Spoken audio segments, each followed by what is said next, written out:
Loud. Welcome everyone. Today is March 16th, 2021. It's a Tuesday evening.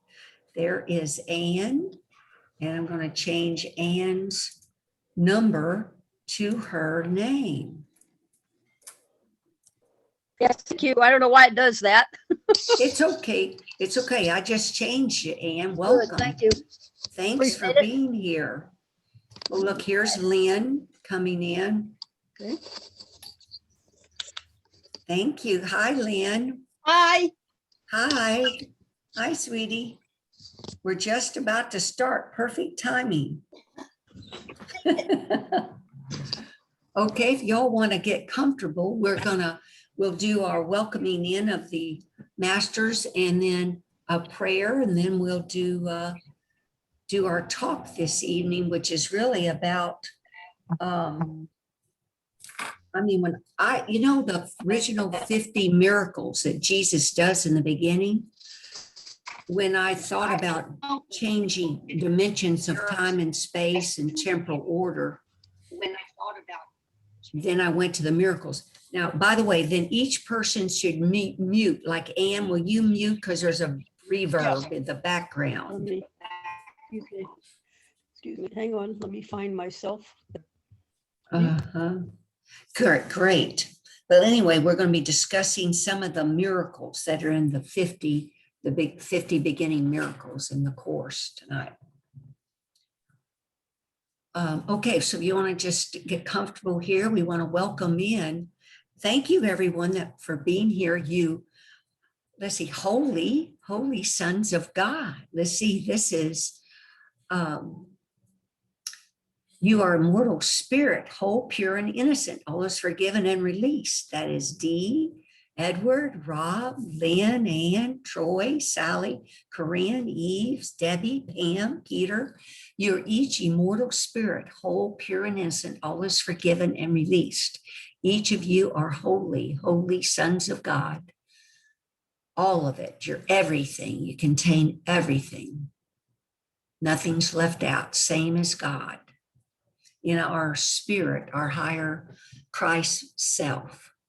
Welcome. And then we want to welcome in Jesus, Buddha, Holy Spirit, ascended masters, enlightened beings, Lama Surya, monks, gurus, everyone that's here wants to come and help us. We invite you in, guide us what to do or say, and help us have fun and learn, give us insights and inspirations this evening. So next we will meditate, and you can do this with your eyes open or closed.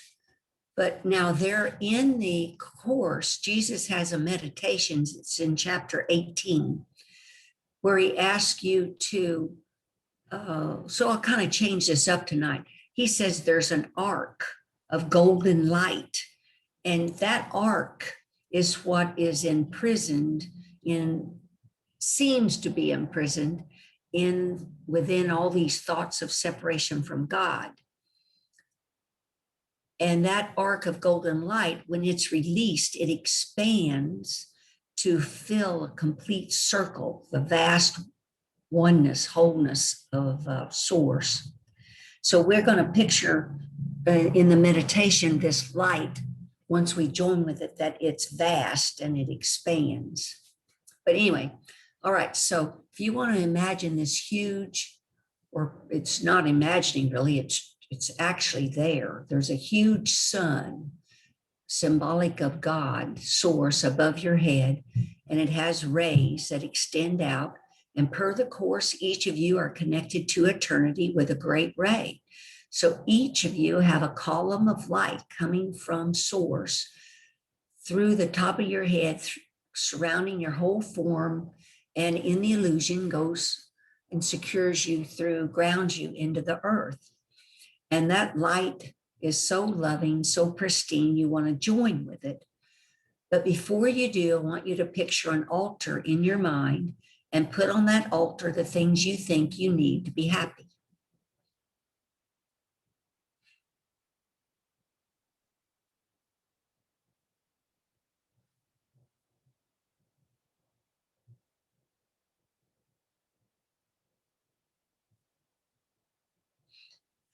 And then see that altar in your body disappear into the light.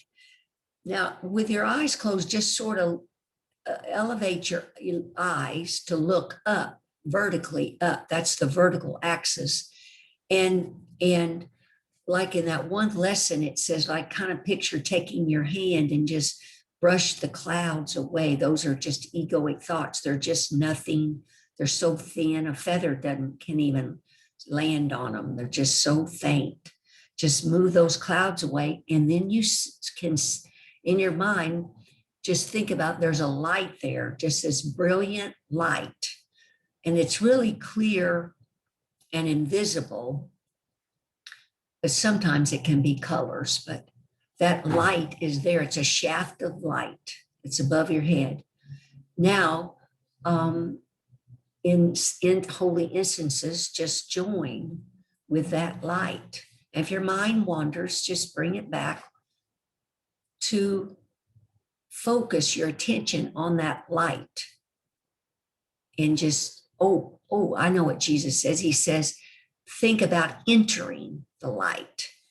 Just think about going into that light, being in that light.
Okay, so when you want, feel free to bring yourself back to your room, this place.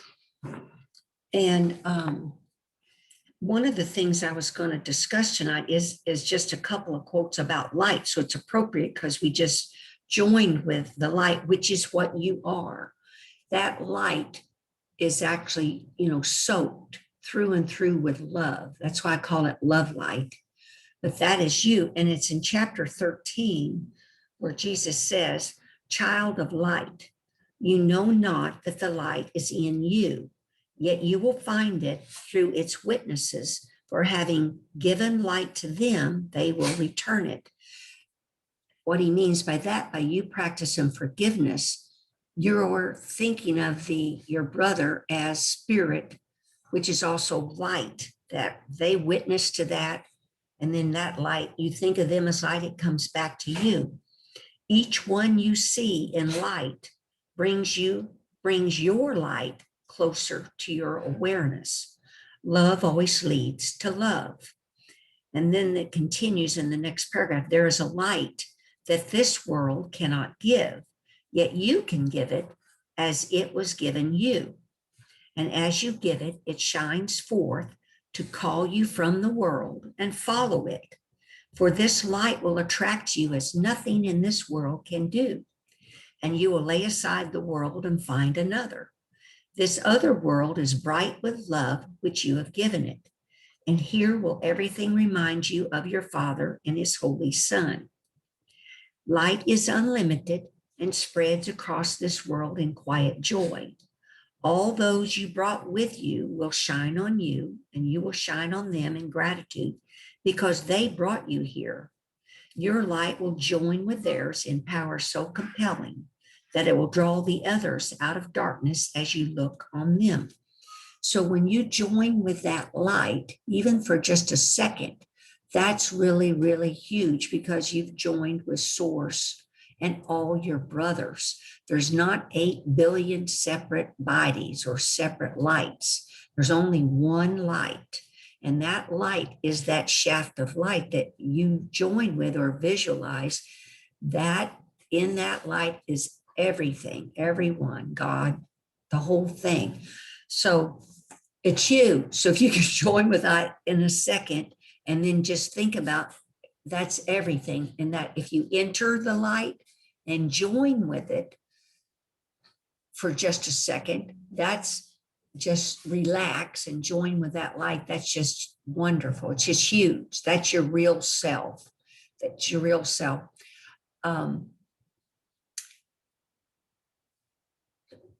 So that paragraph said that light can spread out over the world. So when you're in that light and joined with it, just visualize that light just Jesus uses the word extends out of your mind, and it just covers everything. That clear invisible light extends out from your mind and covers everything. So then when you open your eyes, really like Troy brought this up about the light where I talk about it's right in front of your face. It's right here. You don't have to go somewhere to find it, or it's here. And it's reflected out there because it's in your mind and you're looking out for a moment and your mind is holy and pure and innocent for seconds. You look out and you just visualize that clear invisible light. That is the oneness and wholeness right here, right now. So during the day, you just join with that light once in a second and go about your work or whatever, and then go back and join again. Then you're remembering what you are and what your brothers are. And that paragraph, Jesus said, you're drawn, attracted to the light. Ultimately, you will think more and more about that light than you think about the other things we're doing. Even like when I'm working in the kitchen, in a second, I'll just take my mind and focus on that light, that column of light above my head, and I join with it, and I know I'm one with God and everything. Then that's my real world. That's my real self. But anyway, it's huge, guys. That's the crux of this whole course, is for you to imagine and be with vision that light. Well, anyway. Yay. But also in that second, you ascend up the ladder, you ascend into the oneness for a second, and you go from the temporal world, the meaning this world, to a celestial or your real home, your holy world. In that second, you've risen above time. And so what I did, I was reading through the miracles, and we're going to look at the miracles because Jesus is telling you how all these miracles work. Like, let's just go to them. Oh, here. It's miracle 21. Miracles are natural signs of forgiveness. Through miracles, you accept God's forgiveness by extending it to others. Because, of course, miracles that Jesus thinks about is not the miracles of the world that people typically think of, is that when something gets better in their life, they ask for something better. Now, it doesn't mean like you lay on the altar for a different job or partner or something that you want resolved or be inspired, you still can put those things on the altar so that you can be inspired with solutions, but we're not out overtly asking for those things because that's fixing the illusion. That's like rearranging the chairs on the Titanic. It's not going to do anything. You're really changing your mind about the world and how you think of it. But yet we're living in this so-called illusion, this world. So Jesus and Holy Spirit want you to be happy. They want it to be smooth and flowing and peaceful. So that's why I like this meditation, which I learned from Gary Bernard, is to put on that altar the things you think you need to be happy. Then later, when you're watching TV or brushing your teeth or washing dishes, a thought or listening to music may come to you and you go, oh, that's the solution. That's the thing I need to do. And you actually then are inspired to do something in your life. It may be even thinking differently about a person. I don't know. Or going to fill out a resume for something different. I don't know that, but miracles, in essence, are boiled down to forgiveness. How you think of your brother is how you think of yourself. And here's miracle 25 that says miracles are part of an interlocking chain of forgiveness, which when completed is the atonement. Atonement works at all the time and in all the dimensions of time. There's one script that we've each agreed to, but within that script, there's different dimensions of time and space. And how you can move to these other dimensions that are happier, more peaceful, more loving is by practicing forgiveness, which is that you look past the body or past the form to this invisible, holy God light that's here. Plus you say either all of it or you are spirit, whole pureness, and all is forgiven and released silently to each person, because you're thinking of that person as spirit, even though you don't believe it at the time. You're thinking of them as spirit, and it becomes this interlocking chain of forgiveness, which completed is the atonement. See, the atonement means the separation never occurred, which in essence, Jesus says, the ego never occurred. We just are dreaming this dream of separation. So the bottom line is that all the miracles we're going to talk about tonight, they come back to the one main theme of the whole course, which is forgiveness. But I'm just going to continue here and says, miracle 12 says miracles are thoughts. See, even your mind, when you went to join with the light, you had the thought. There's this column, shaft of light that I'm one with. That's my link to eternity. You have a thought. Then you let your thought go for a second and you join as best you can with the light, dissolve into it, rest in it, relax, and then you come back. But it's all thoughts. But Jesus says miracles are thoughts. Thoughts can represent the lower or bodily level of experience or the higher or spiritual level of experience. One makes the physical and the other creates the spiritual. So see, when you join with that light, you're thinking thoughts that are higher. Jesus calls them higher or spiritual level thoughts. One makes the physical. So if I look out and think you're a body, I'm in my mind thinking mortal thoughts and thinking you're a body. But in a second, you can check. That's when you become more and more aware of your thoughts. That's when you go to your mind and go, hold it. I was thinking about the person as an image, as a body. I'm going to practice forgiveness on them. And you say, you are spirit, whole pureness, and all is forgiven and released. Just takes a couple of seconds. But see, you've chosen by thought to think of them with this higher thought. And then miracle 32 says, I inspire all miracles. Now the I is Jesus. Isn't that not cool to know? When you see the word I in the course, it's Jesus talking to us. That is so, unbelievably great. But he says, I inspire all miracles, which are really intercession. So an intercession I'll go on. He says, they intercede for your holiness and make your perceptions holy. By placing you beyond the physical laws, they raise you into the sphere of celestial order. In this order, you are perfect. So that is so cool. In that instant, when you think of your brother as spirit, you don't realize the magnitude of this. You, in that second, are in the celestial order, the heavenly order. You're home.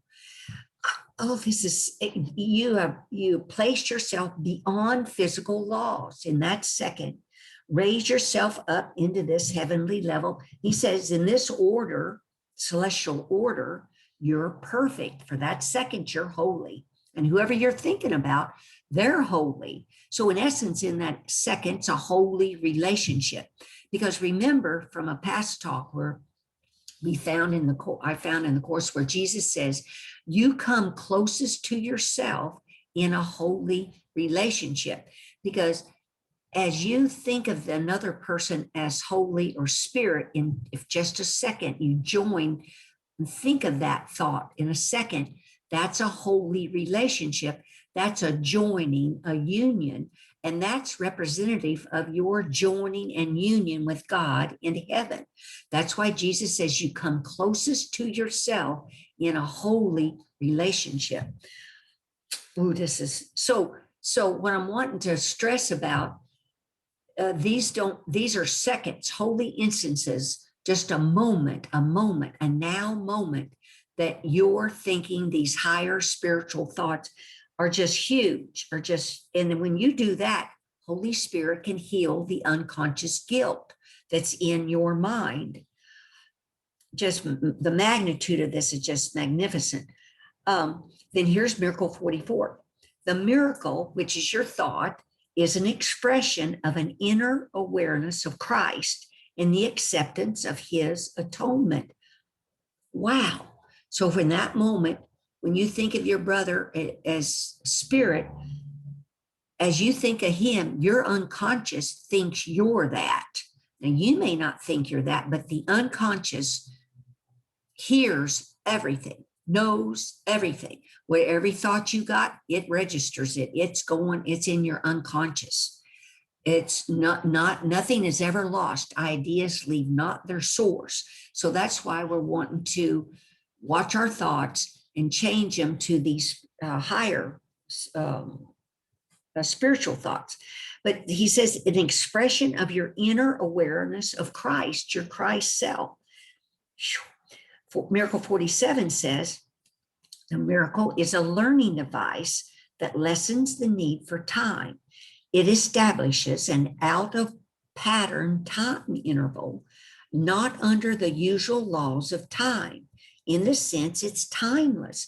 Wow. See, guys, I never understood these miracles really before until I was thinking about what talk to do tonight. And I thought I was going to do it on alignment and dimensions of time. So I put those words in the text, in the DVD.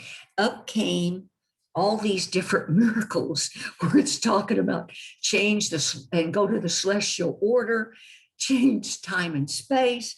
And here's one that says, when you do that miracle of forgiveness, it's a learning device that lessens the need for time. It establishes an out of pattern time interval that is not under the usual laws of time. You've stepped out of time. Wow. In a sense, it's timeless, Jesus says. And here's miracle 48. The miracle is the only device at your immediate disposal for controlling time. Only revelation transcends it, having nothing to do with time at all. Look at there. Another miracle 48 says, that's your only device at your immediate disposal for controlling time. Because see, time is of the ego, and time is this past. Typically, it's the past. If I think of you as a body, that's the past. Now, out in the mortal world, when you talk about people say, oh, that's the past, we're going to forget that, that's the past. Well, all that's talking about is that happened yesterday. So that's the past. The past I'm talking about and Jesus talks about is that we think of each other as a body, because all these, from a child, you look out your mom and dad, they sure look like bodies that are there. Your siblings, your relatives, everybody, it's a body. We are with this course, we are, the body is the symbol, the home of the ego. It seems to be a block of form that separates you from each of your brothers. But in essence, there's just light radiating all through, like my form, your form. You just barely can even see a faint image because there's only light. This image is just an image that we projected out of our mind, but of course, we never put our body in harm's way, because heck, if you took a knife and cut your hand, you'd bleed. I mean, in the illusion, because the one big collective egoic mind, we made this body, and ego in its deal wants to have chaos and drama. So we do not put our body in harm's way, but yet you're imagining and thinking about what your true self is. You are light. You are total light. And that light is soaked with love. You really love, really too. Now, if anybody's got a question, just put up your hand, or because I'm just going to keep going through these. But isn't that cool? That says something at your immediate disposal for controlling time is how you think of your brother. You step out of time. Okay. And then he says miracles are both beginnings and endings, so they alter the temporal order. They are always affirmations of rebirth, which seem to go back, but really go forward. They undo the past in the present and thus release the future.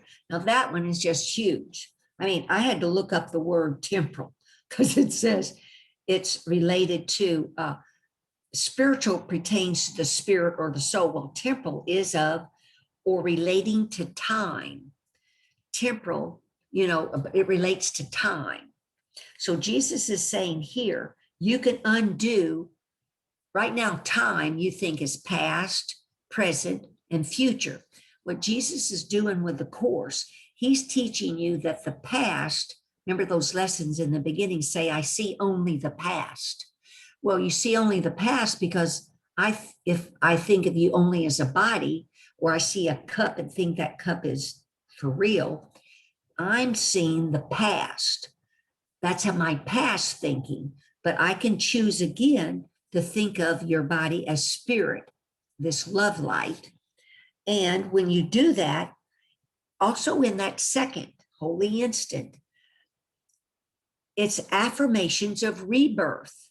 So this rebirth and be reborn is to your true self. So in this mortal world, you were seem to be born as a baby child, a body, but your rebirth means instead of being born as a body, you're reborn back to remember your spirit and light. So he says here that miracles are affirmations of rebirth, which seem to go back. See, we seem to be going back to correct the past, but he says you're really going forward. And why you're going forward is when you do that holy instant and do that forgiveness work, you've transcended, ascended past that time. You are in, what did he call it?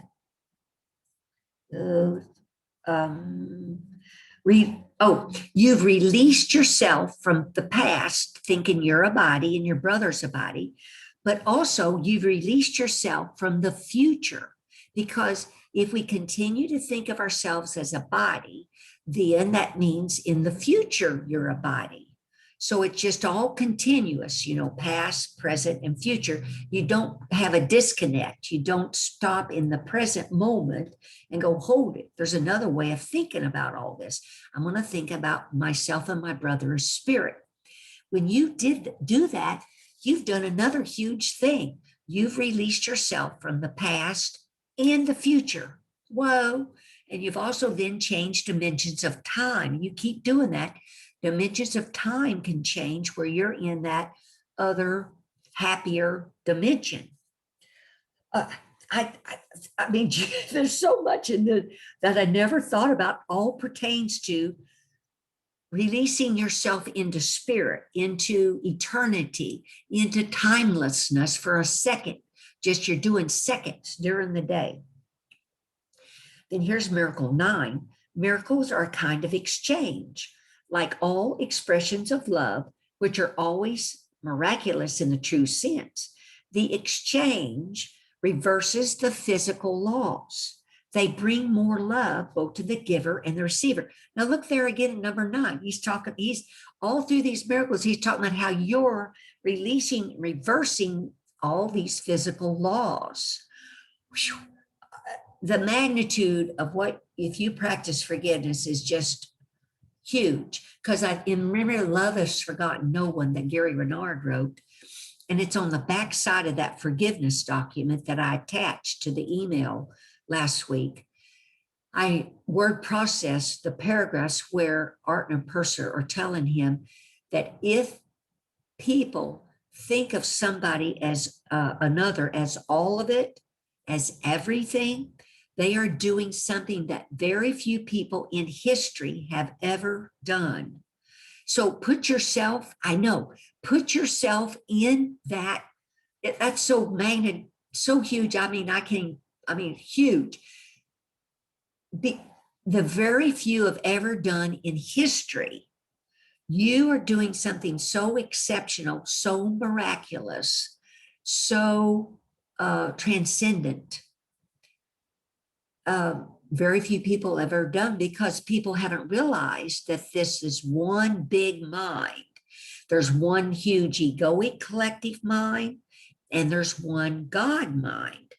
But we seem to fall asleep and we split the mind to where there's the false perception and the true perception. So if you practice this true forgiveness, you're going more and more to true perception of how you think of another is how you think of yourself. And your unconscious, whatever you think, your unconscious logs it. You don't know it's doing it. It's just keeping track of all this. That's why that karma, or we're talking about undoing, purifying our mind of thoughts of separation from God.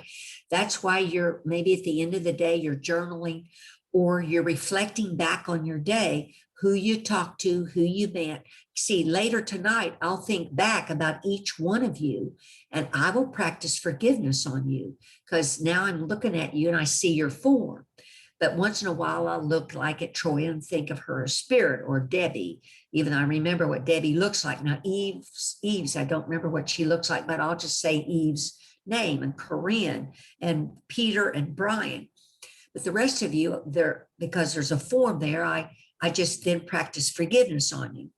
And then on yourself, remember, you say, I am immortal spirit. This body is a false image and has nothing to do with what I am. So at the end of the day, you're undoing some karma. And when you do, you're undoing judgment.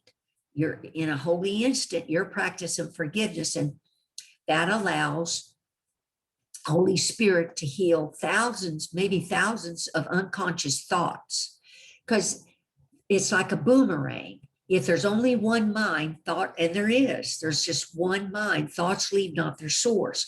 So we want to be aware of our thoughts. So as you meditate and you turn your day over to Holy Spirit and you practice forgiveness, you get more pauses where you can choose again to change how you think. And remember, how you know what you're thinking is how you're feeling. If I feel anything but loving or peaceful, if I feel confused, unhappy, sad, tired, I am thinking egoic thoughts, and I choose again and ask Holy Spirit, help me. I want to choose again and think differently. And I think about, what have I been thinking about? And then I'll see that I've judged somebody as a body, or I worked hard today when I was helping my sister move.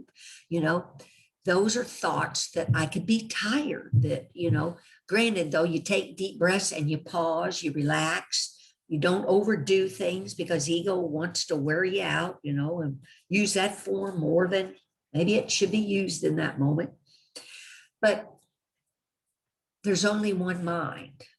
That's why we're being, like Jesus said here in the very beginning, miracles are thoughts.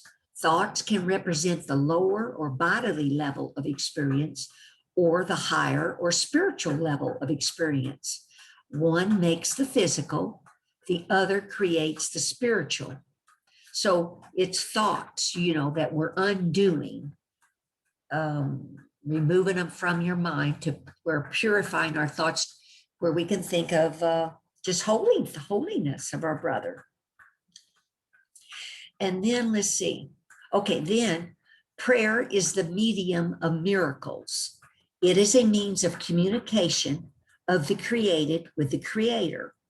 Through prayer, love is received, and through miracles, love is expressed. So when you join with the light and you're quiet, the Course Jesus tells us true prayer is silence. We're not asking of anything of God or Source or Jesus or Holy Spirit. Is that stillness, that complete stillness or quiet. That in that stillness is love. Through prayer, that stillness where you go there in that instant, you receive love, and you may not know it, but you're giving love, because that's what that stillness is. It's love. It's your true self too. How are we doing on time? Okay. Each day should be devoted to miracles. So he's saying each day should be devoted to thinking about your thoughts. You're practicing the lessons in the Course. And it says the purpose of time is to enable you to learn how to use time constructively.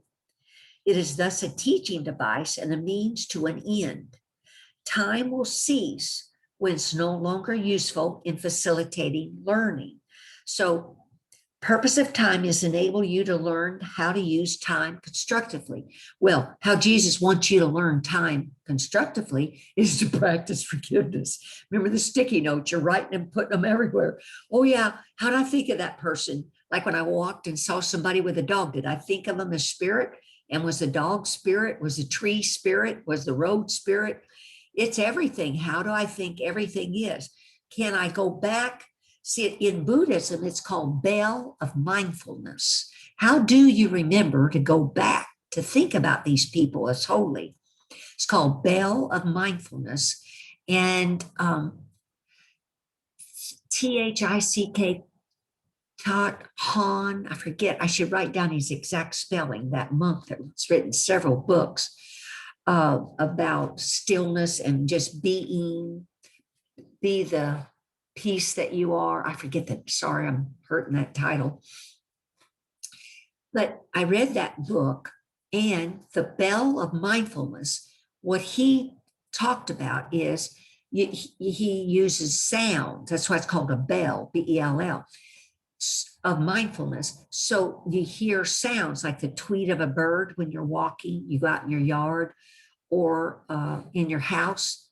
You think you can use a form. That's hard in your mind. I won't say that. What his bell of mindfulness is, you can use a form like a tree, or a sound like a car sound, a tweet of a bird, or any sound. And you've told yourself, and you've asked Holy Spirit, help me. I want to remember to go back to my mind, to think about myself as holy and my brother as holy. So when I'm walking, I hear tweets and I go, oh yeah. And I'll go back to my mind and I visualize that column, that great ray of light. And I go there and I join with it in just a second as I walk. Then I go back walking and I hear another sound and I go back to my mind and join with the light.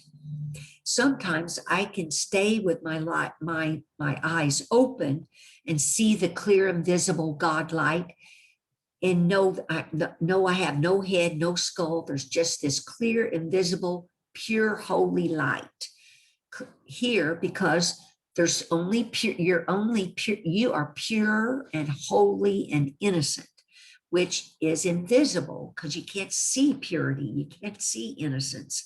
You can't see holiness or wholeness, WHOLENESS. but that's what you are.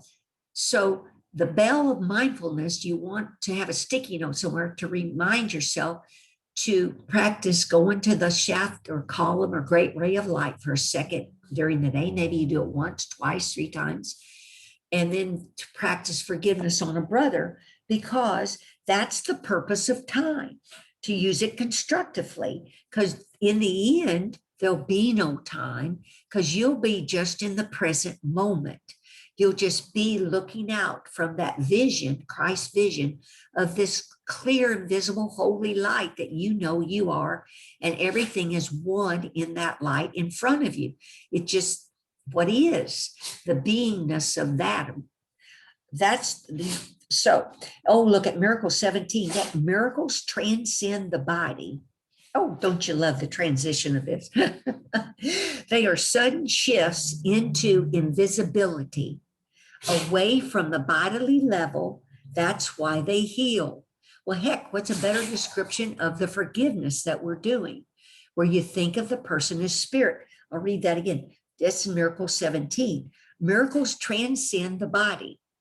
They are sudden shifts into invisibility, away from the bodily level. That's why they heal. So in that holy instant, if you just think of your brother as spirit, look beyond the body, past the body, to that clear, invisible light. See, you fake it till you make it. You just call that space that's here now. See, you look around you, there's just some space, right? It's clear and invisible. Well, that's God light. It's that simple. It's there right now.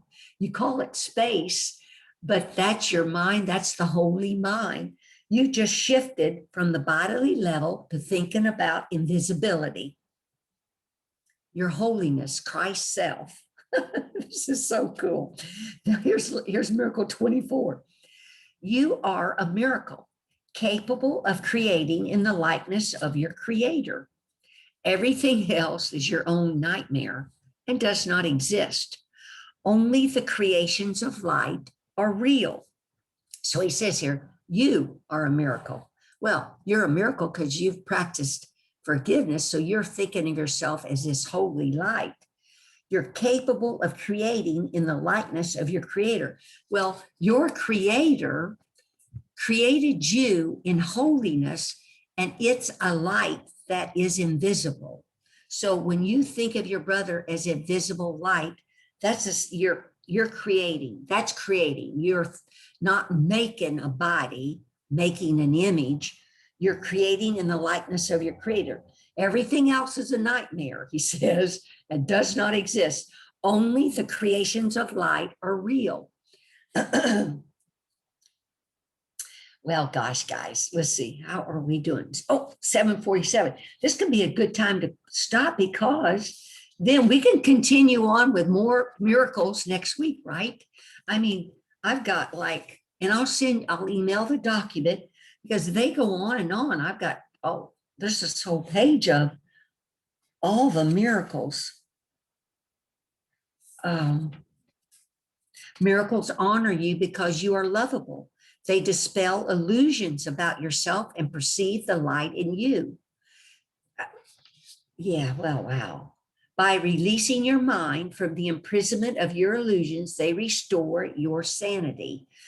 Number 33. So what you're really doing is restoring your sanity from the dream that we've been thinking about. So let's unmute and see if anyone has any questions or observations, or if you want to share a forgiveness opportunity or something that you did during the week. We don't want to do a whole long detailed thing.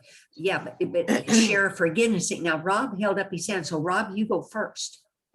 All right, I've got a question. In the ASIM, it teaches us that we cannot remove ourselves from our brothers and sisters and live in a cave and simply contemplate our brothers and sisters mentally, that we have to actually engage our brothers and sisters, extending love and forgiveness towards our brothers and sisters in order to have that forgiveness and miracle bestowed back upon ourselves. My question to you, or anyone else here, can you give us some examples of your day to day where you actually practice extending love and forgiveness to someone other than just mentally thinking it? Oh, yeah. My sister and brother-in-law, when I was working with them moving, I would different times. You don't just do it once if you're around somebody like your partner or whenever. I practiced in my mind that they were spirit, whole, pure, and innocent, all is forgiven and released. And that can't be more loving. That's everything. That is love, eternal, immortal love. And then other times I just say, I love you, I love you, I love you in my mind to the person. Or sometimes I'll just say to the person, I love you. Thank you for being there. So I was thinking too, Rob, I think like even your thoughts of judgment of someone, I think if you forgive that, that's like practicing forgiveness on that person, even though they're not there. It's like you might have a negative thought about them. That's how I practice forgiveness, because, it's hard to see a lot of people right now. And I understand that, but you can do that from a cave on top of the mountain somewhere. I'm talking about where you actually engage your brother and sister oh, well, now, face to Rob, face. Physically? not- You mean like physically?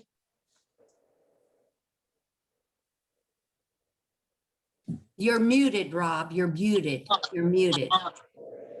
I'm talking about in close approximation to one another, Okay. where you encounter a brother or a sister. That's usually when you undergo problems with your perception. Oh, that person has this problem or that problem. How do people on a day-to-day basis, other than seeing them as a light, how do you engage them and extend to them love and forgiveness? Okay. Well, I was at the grocery store too. So at the grocery store, people that I see, I do this in my mind. But the point is, all of this is mental. All of this is mental. We made it all up. It's a dream. So where in the course does Jesus say that you gotta meet somebody physically and do this to them? Where does Jesus say this? For example, the outrageous request. It says to grant your brother and sister their outrageous request to show that you are not attached to the thing that they are requesting of you. Well, now I've heard Gary Renard talk about that. Ego can turn that sucker upside down. No, you do not put yourself in harm's way. You do not agree. That is perfection. That is, and we are not Jesus. So no, I do not. Yeah, I understand. ASOM does clarify that by saying not to put yourself or others in harm's way. No. But when someone comes up to you, just out of the blue, I'm going to come up with a theory here, an idea. Somebody comes up to you and says, "Hey, I need to borrow your car for about 30 minutes because I need to get to the hospital really fast to see someone. Would you mind?" And the stranger is asking you for the keys to your car. Now, that's not going to harm you necessarily. Okay. It's not going to harm someone else. Okay, Rob, you have to develop your own relationship with Holy Spirit. And if you choose to do that, that's your deal. If somebody came up to me that I did not know and wanted my car, I would not give it to them. All right. That is me. Okay. So, but I just am to a different place in my life that I know ego is out there going to pursue every avenue to want drama and chaos. So I stand back a whole lot and I'm watching but I can safely say I would not give my car to anyone that I don't know. I wouldn't. Yeah. So you're doing this forgiveness work on people that you run into the grocery store, at the gas station, your relatives, on the telephone, even the spam guys that call you on the phone. They're holy. How am I thinking about them, right? TV, you watch the news, the politicians. I'm not in some cave, Now with COVID, I'm sure as heck I wear 2 masks when I go into the grocery store. I'm not putting the body in harm's way. I got my vaccination shot. I got the second dose. I don't know what I agreed to in the script, So I'm wanting to thoroughly waken up and become enlightened in this lifetime. I don't want to come back. So I am being careful, but yet you can practice on the TV, a movie you watch, it's made up, but those are people are actors and you think of them as a body. You know, it's everywhere. You practice all this forgiveness everywhere. Yes, Dee. Hello, she works here. I just thought this was ironic, and I was wondering, I started the course like over again on January 1st. So today we're at lesson 76. And I just I wonder if anybody else is following the course, you know, again, or doing the lessons day by day. So my whole family last week, everybody did their due diligence or whatever, and they all went, and myself, we all got vaccinated. Okay, all last week and up to yesterday and today actually. So I come home. So the lesson today is 76. I am under no laws but God's. So you got blah blah blah down to paragraph 3. Think of the freedom and the recognition that you are not bound by all the strange and twisted laws you have set up to save you. You really think that you would starve unless you have stacks of green paper strips and piles of metal discs?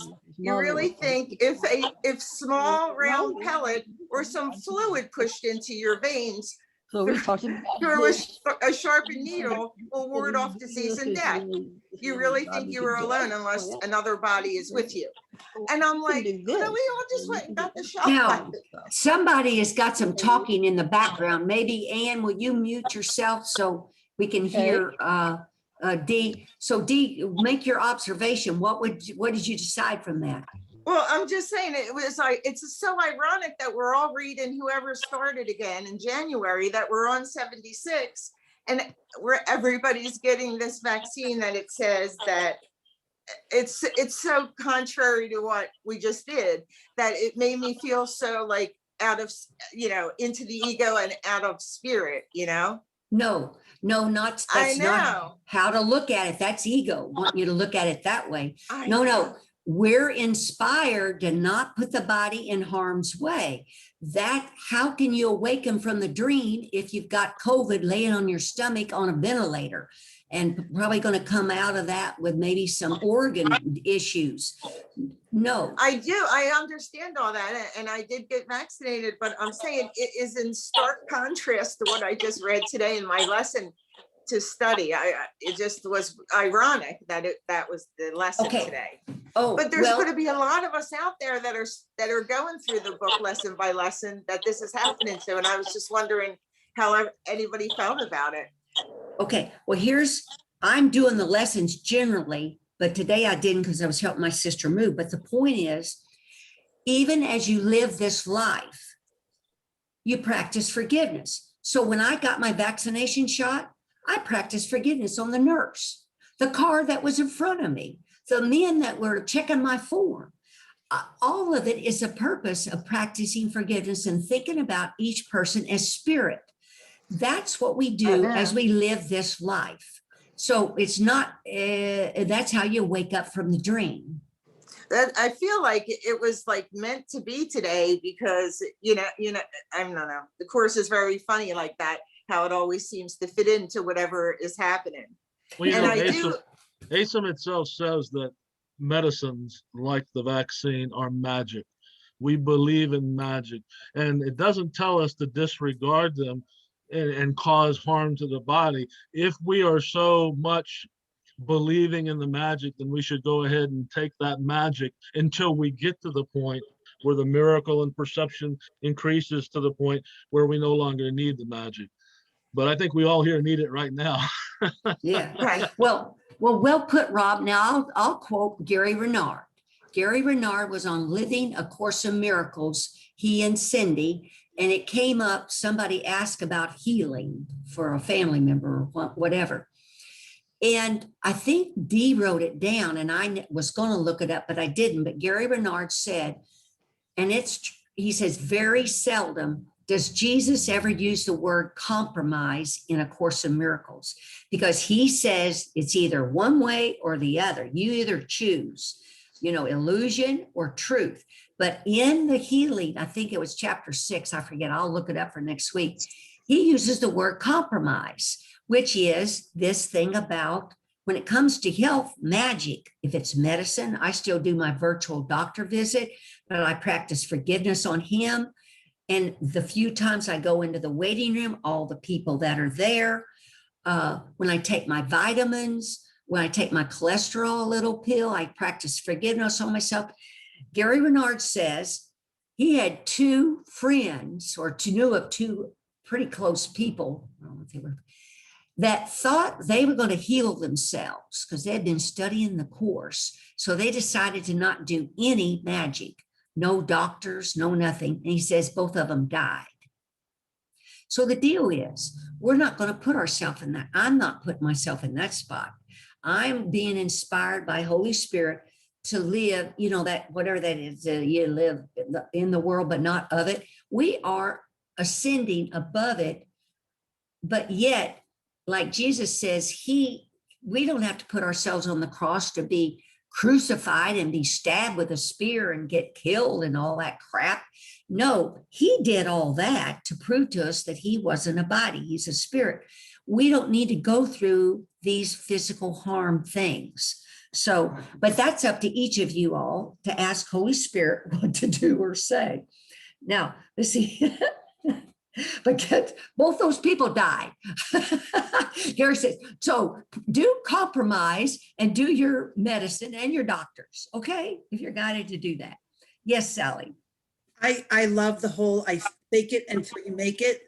I've been using that a lot this week, and the your spirit, whole pure and innocent, all forgiven and released. And I just, it's just great that comes to me all the time now, and I feel really good. I tell everybody on the television, all the politicians that my husband loves to watch and hate, that I love them. And I think, isn't that what it's all about? That whatever comes up in your face, it's not, forgive what happened 50 years ago or whatever. It's like whatever is in front of you right now. And if you don't feel it, it's okay after a while. Oh, well, see, that's the introduction to the workbook where Jesus actually says you don't have to understand any of this. You don't have to believe it. You may outright disagree with it. None of this matters. Just do it, he says, because it's the experience that. So I boiled it down. I only related to that later by when he said that I go, yeah, he's saying fake it till you make it. You don't know what any of this means, or you wouldn't be reading this book. You wouldn't need this book because you'd understand it. You don't understand anything. That's the first thing you got to admit. I know nothing. Help me, Holy Spirit. Now, but also how I came up with fake it till you make it is I look back on what I was doing. I didn't understand all of it, or saying all of it to my brothers, or saying you are spirit, whole, pure, and innocent, all is forgiven and released. I didn't know what none of that meant, but I had faith and trust that Jesus and hope knew what the hell he was talking about in the course, and I was going to do it because I wanted to wake up. And so I think secondary to vision is desire. That was another quote we had a week or two ago from Jesus. What is your desire? Do you want to wake up? You want to realize you're the dreamer of this dream? So that is great to put fake it till you make it, because you don't have to understand it and you don't have to feel loving towards them. Like Rob said, want to feel loving towards them? Hell, I didn't feel loving towards people for the longest. I didn't feel loving. No, I just said this stuff. And it was only in the last few months that when I started saying, I love you to the politicians that I hated, and actually admitting to myself what I hated and then loving those things, that I felt love drop into my mind. But you don't have to feel even love. You could, well, you feel warm and happy and blissful, maybe some, but it's even a setup for ego to say to you, you don't feel loving. Well, no, we don't know. You don't, because we're living in this world. Yeah, Rob. I think sometimes maybe some of our brothers and sisters have a little bit of problem with the connotations involved with the term fake it. And so what I like to look at it as is imagine it or conceptualize it. For example, the number one. The number one does not really exist. It's conceptualized in our mind, and we use it every day, numbers to practically live by, but it's not real. It's just a concept. So fake it till you make it, or imagine it, or conceptualize it until it becomes a reality. Yeah, use whatever word you want. Now, Sally, I forgot something you said. Whatever shows up in front of your face, exactly, whether it's on TV, the grocery store, wherever you are, but also what Jesus is teaching us is to ultimately be aware of the thoughts I'm thinking. Yeah, the thoughts, because I sometimes, like my sister, I'm helping her move, and her husband, they're staying with me. So once in a while, we'll talk about my mom and dad. So I'll have the image of my mom and dad in my mind. They're not here, but yet I go back and practice forgiveness on them and then other relatives, because what will happen, other thoughts will show up that pertain to that image. And I just keep practicing forgiveness on whatever shows up in my mind, because the bottom line is, whether you think you see these bodies out there, they're really false images in your mind that you're reviewing in your mind. They look like they're out there. So by you thinking about them, practicing on the screen in front of you, you end up remembering they're in your mind. And they're all images. They're all false images that you're practicing this forgiveness on. So you're looking out, but ultimately you turn within. And it's the mind, your mind, in a mind, purely mind. So, but that's how the first half of the course is getting you to be aware of your thoughts, I think Jesus says. And then the second part is he's transforming them into these more spiritual thoughts. You're becoming aware of them and then the change in them. Anyone have any other? Yes, Troy. Just one simple statement, and it's somewhere in the course, helps me in just about in every circumstance. I don't know where in the course it is. It says, in regards to true forgiveness, what is helpful? All things, events, encounters, and circumstances are helpful for true forgiveness. Yes, it is. It boils down to everything, all thought. Say that again, events. Okay, again. when it comes to true forgiveness, what is helpful? What can you practice it on? All things, events, events like Dee getting her shot. That was an event.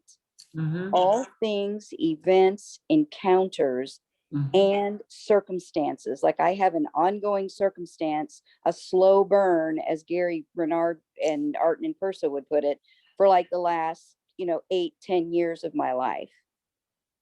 So I keep working through forgiveness on it. Oh, now that brings up a way to go. Thank you, Troy.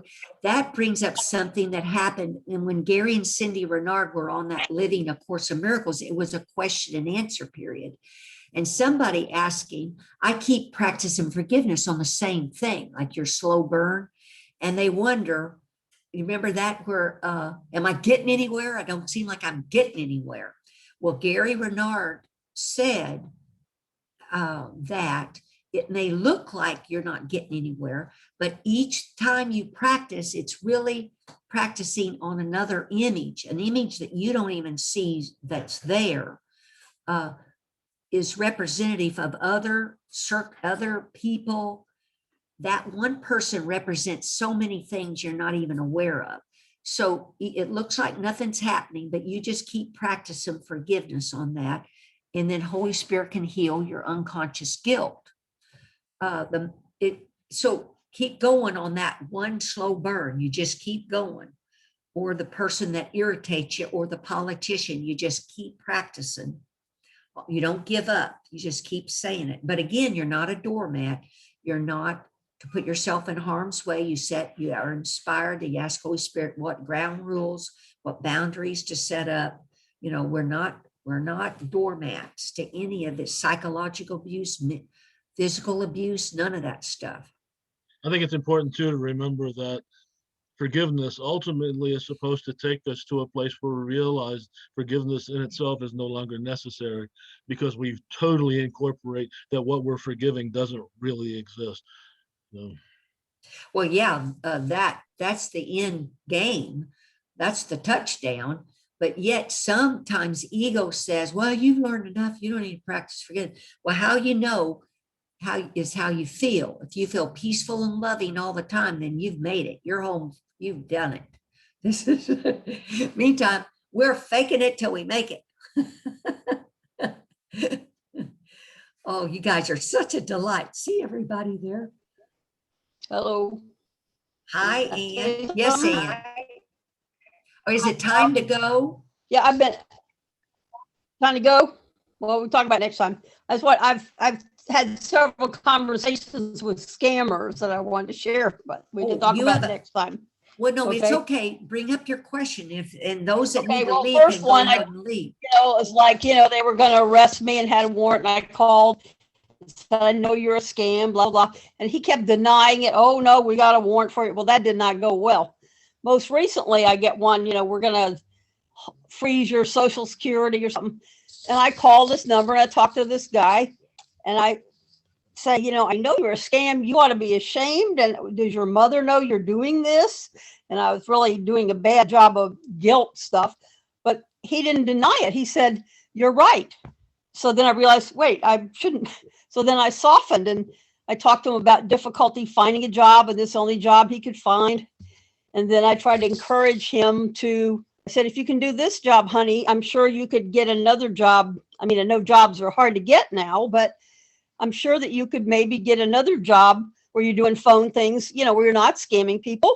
And then I asked him his name and I said, is it okay if I pray for you and good luck? And so I felt a lot better after that conversation, the way it ended anyway, that I was, trying to remember who I was by how I was treating him, in the end. And Well, that was I very don't know if loving of I you, don't know if but he had too many people do that to him or not, but the first time I was pretty nasty, but I got a little better at it. So now what comes to mind is, of course, calling those numbers also reinforces your number with them, oh, okay, we'll do you that. know. then. Yeah, But the ultimate forgiveness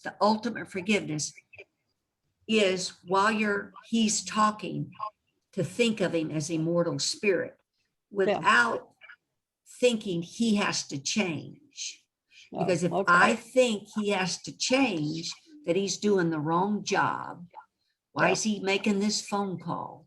Yeah, Then I'm judging. Yeah. well, yeah, but see, now we're not going to fall victim to the scammer. But the bottom line is resistance is that something ought to be different. He shouldn't be doing that. You ought to go get a different job. So you're moving the chairs around on the Titanic. The guy is really a body. He's out there doing that call, right? So the ultimate thinking is you were loving, but to think of him as spirit, like now before you go to sleep tonight, just think of that person as immortal spirit, Right. whole, pure, and innocent, always forgiven. He's not there. That person's not, there's nobody out there. This is a person I dreamed up that made this call. Now, what happens is the people that show up in front of our life are the ones that we're projecting. We've projected them. They're playing the movie out the way action figures, the way we want it played out. We directed it. We produced this. This is all my movie. It's I know all my something- dream. Something similar to what she's talking about. I had difficulty with ASIM because in ASIM it tells you that if you analyze why somebody does what they do, which I always thought was helpful. This person had a problem in childhood. That's why they act the way they do now. We got to make, allowances. But in ASIM, it says the more you analyze your brother and sister, the more real you make the problem, which is not real at all to begin with. So Right. just forget all the analysis and Yeah, just forget.